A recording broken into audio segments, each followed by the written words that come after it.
Oh, welcome. We are here at Lanier National Speedway. 0.38 of a mile here, of course, in Brazelton, Georgia, here in the U.S., of course. 410 Wing Sprint Cars on the docket for today. World of Outlaws Craftsman Sprint Car Series. You're watching live on RaceSpot TV, iRacing Live, and, of course, DirtVision.com. Myself, Cameron Walsh, Randy Chenoweth, Hugo Louie in the booth, and we're going right to the grid. Austin Semmelman, he is going to be starting in second. Tim Ryan, a wonderful lap. 1/10 of a second faster than Mr. Semmelman. So that's your front row. Tim Ryan just waiting on him to get on the grid before we start our tour of the track here. Before we get there, there he is. Bob King will be starting in third position. Lewis Hewitt in fourth. Christopher Bell will be starting in the fifth position. Bradley Cash in the sixth position. Alex Bergeron in seventh. Matthew McKinney in eighth position. Steven Renaud in ninth. Kevin J. Holly, he's in 10th. Dylan Semmelman in the 11th. Daniel Gowan 12th. Anthony Lopresto, who starts in 13th. Dylan Wagner in 14th. Nick Cooper 15th. Well, Randy, cars are rolling off right now. Real quick, just looking at this Lanier National Speedway, it looked to me like the cars were at least trying to run the high side. Yeah, top side is definitely quick and quality. Can't take a big, deep breath after hauling through the grid right there as we start a little late tonight. But yeah, the top looked quick. The middle looks pretty slick. And if you look at that top groove going into 3 and 4, it's already starting to slick up as these guys go out for the first of their 2 pace laps tonight. But Tim Ryan, back-to-back poles here, and Austin Semmelman a little bit further off than I think he'd like to be. But if we see anything like we saw last week, I think we have to keep an eye on that number 6, Christopher Bell. Real-life experience, I think, is going to pay off in dividends if this track slickens up. Yeah, we'll have to see here. The inside doesn't look too tender right now. The pace truck looking to pull in. It is leagues ahead of the field as there goes the pace truck in. Austin Semmelman, he's not giving an inch to Tim Ryan. Tim Ryan, off and away he goes through the middle of 3 and 4, and he brings us to the green immediately. Jumps to the high side in front of Austin Semmelman. We all make it through 1 and 2 clean. Only 2 cars on the inside. That was Christopher Bell and Alex Bergeron. Those are drunk cars that started down on the inside groove, and they've yet to be able to get up to that top side. So we're seeing them struggle a little bit. Christopher Bell, going to be able to get up there, but Austin Semmelman has reeled in that 3 machine to Tim Ryan, who had a fantastic start of this motor race. And as they go running off into 1 and 2 here, Semmelman is right under that rear wing of Tim Ryan, and they come now down the back straightaway, already working lap number 3, beginning to lap number 4 now. That number 3 machine looking fairly strong over Austin Semmelman. They throw it in just enough. I'd say they're throwing it about maybe a 30, 45 degree angle. They're not really chopping the corner like you would expect. Nobody is on the inside line, even though this track is listed as having moderately low usage. Well, it doesn't look low to me. I'm sure once we get this thing rolling here, as we look like we've got a great green flag run going, that top side is going to fall away. And once that starts falling away, that's when things are going to get real interesting, because this track doesn't really seem tenable to where people really need to be able to go. Once that high side goes away, where will they go? Who knows? Austin Semmelman, he's trying to find his way. He's taking a slightly more narrow entry into the corner. Nothing's there, though, as the rest of the field now staying single file. Alex Bergeron making a little bit of contact. Christopher Bell. And Bergeron looks to the bottom, pulls off a slider, but makes contact with someone back there. Bergeron slow in the background. Not sure who that was he tagged, but that was a really ambitious move there from the 4 machine, trying to throw it down there early here on the 6 stuff. I think it's a little early to be doing that. Too much speed up top. And that was the end number 8 of Bradley Cash. He tagged on the outside of 3 and 4. It looks like no major damage for anybody, though. And Christopher Bell does a good job to sneak on by there. So I think we should just be getting a fairly clean restart and shouldn't lose anyone, as the pace truck takes an interesting route. Yeah, it does. It is a 4-wheel machine. It is a 4x4, of course. Rip that jersey barrier. It is ready to take on anything. If that had a manufacturer, I would advertise it. But either way. Alex Bergeron, you know what? Honestly, out of all the cautions we've had, this is probably the most harmless. That could have been really bad. Very good driving by everybody. Not to slam on the brakes or do anything crazy, as Alex Bergeron will find himself all the way back at the end of the line. They're bringing us around one more time. The leader is hanging way back, and I do not like this as they're going 2 by 2. But this is like the 2nd or 3rd week in a row that they've been doing this, where they hang way back, and I haven't been a huge fan of it. But you know what? Tim Ryan wants to stack the field up, and he's staying about 3 corners, maybe about 2 corners away from the pace truck. Pace truck goes in. It's all in the right foot of Tim Ryan, as we'll go back to green one more time. Starting on lap number 10 of 30 here, Tim Ryan gets the whole shot, all the way diving to the inside. Bradley Cash is, but it doesn't look like he's going to be able to slide in.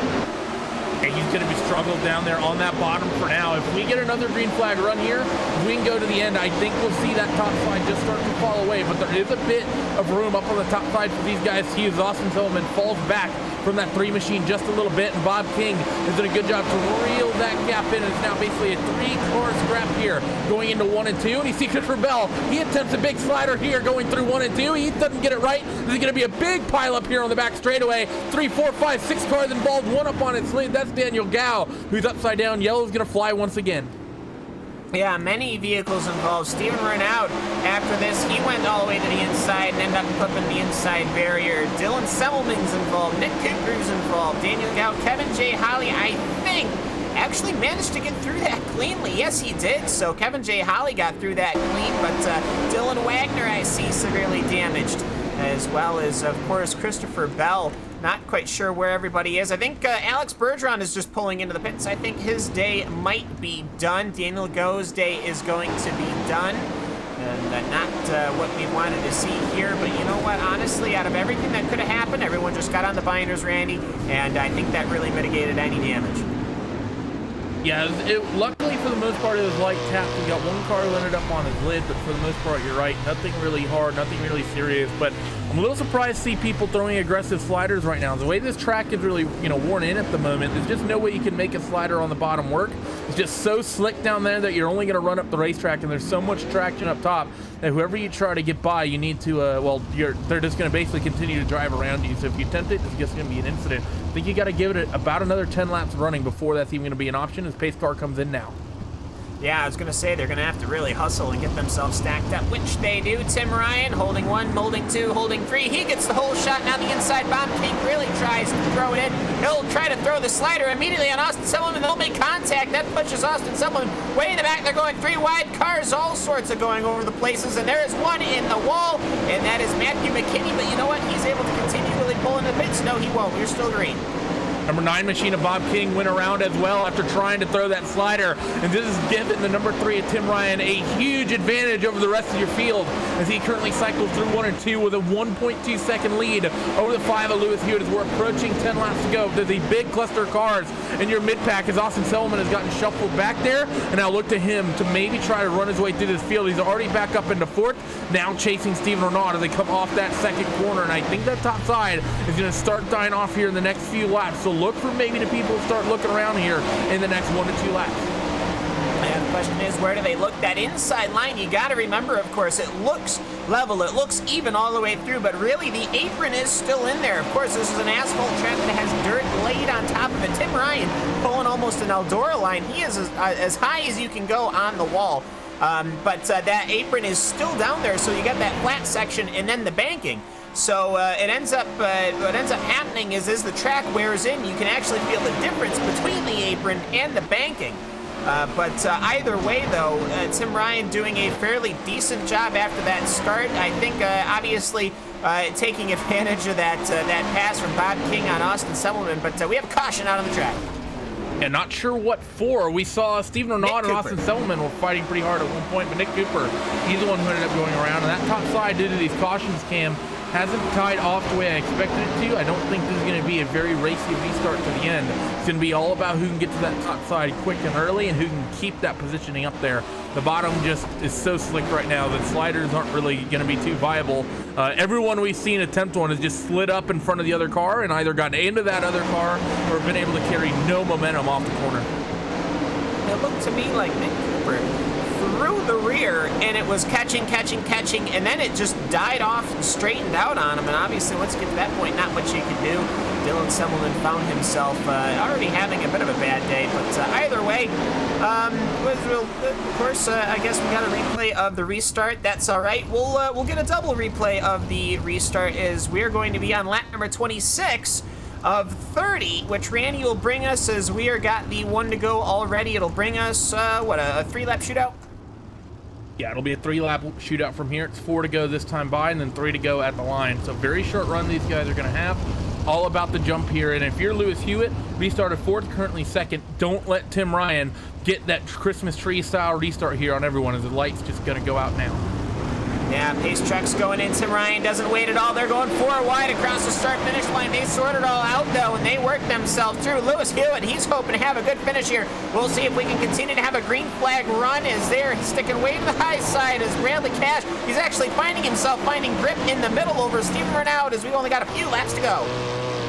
Gonna be 2 laps to go, coming to the white this time, and Tim Ryan has a big advantage. Austin Simmelman, will he be the first to pull a successful slider? No, pulled up alongside Lewis Hewitt, gets way out of the throttle and cycles back into third, and I don't think he'll get another opportunity. Off of 2, coming to checkered this time.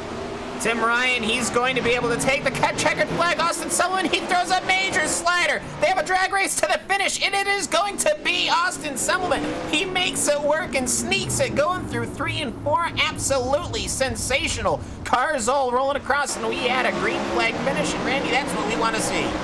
Yeah, that's exactly what we want to see. Fantastic racing there by the number 1 of Austin Selman, the only person we've seen all night really be able to pull those moves off successfully. The first time he did it, he pulled up right alongside Lewis Hewitt, and basically you realize he had to get out of the throttle, and he was patient, really patient with it, lifted of it, and because of that, we kept running and stayed green, and then going into 3 and 4. That was the only time up front we saw that successful pass, and he fully committed, came very close to driving up what would be the track entrance there on the outside, but he got good power along the berm up top, and he prevented Lewis Hewitt from driving it down underneath them.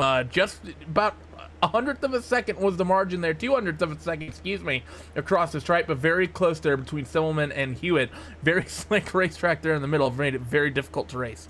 It did. That was a massive commitment to go from basically the middle of the backstretch all the way to the inside, all the way to the outside. So great maneuver right there. Let's take a look at the results. The World of Outlaws Craftsman Sprint Car Series here on iRacing, RaceSpot TV, iRacing Live, DirtVision.com. Let's take a look at it and go through the full results. Tim Ryan, well, he started first, finishes first. After 8 minutes and 34 seconds of running here, Austin Selman, a massive slider. He'll end up getting the position. Lewis Hewitt will finish in 3rd position. Bradley Cash, he was trying to work that middle in the end. Started 6th, finished 4th. Not a bad day. Steven Renaud, he started 9th and finished 5th.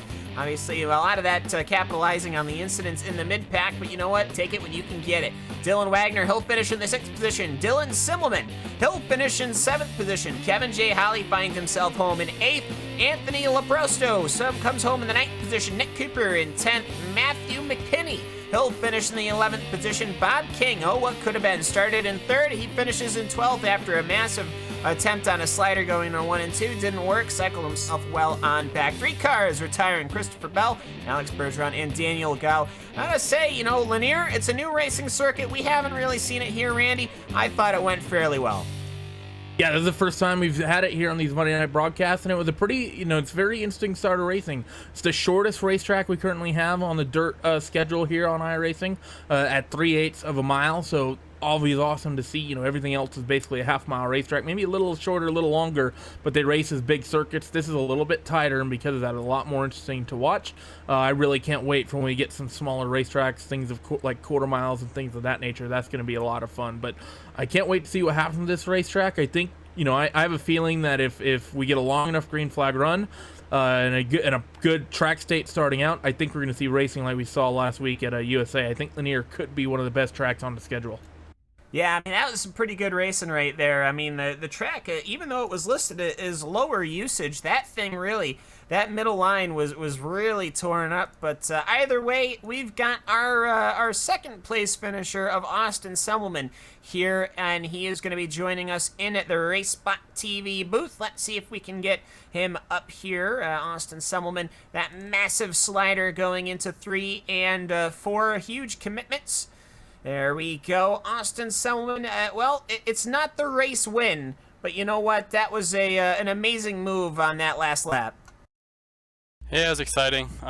Just driving a little frustrated, actually, but glad it stuck. Yeah, happy to get another second out of it. Been pretty consistent lately.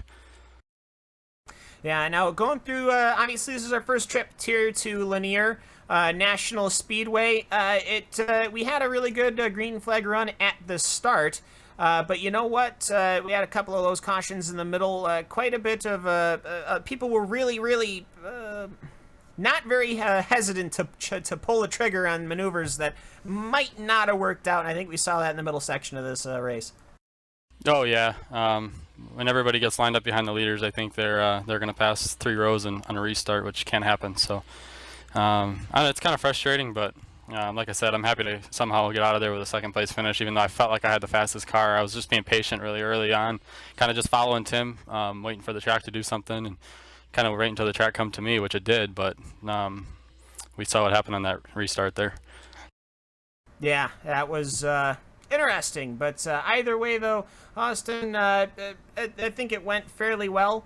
Overall, obviously, a lot of issues, I'd have to say, with tracks all jumping through. But either way, though, anyone like you like to give a shout-out to before we let you go? Yeah, shout out to TeamVLR.com. Alex got taken out on that one, unfortunately, but we were fast again.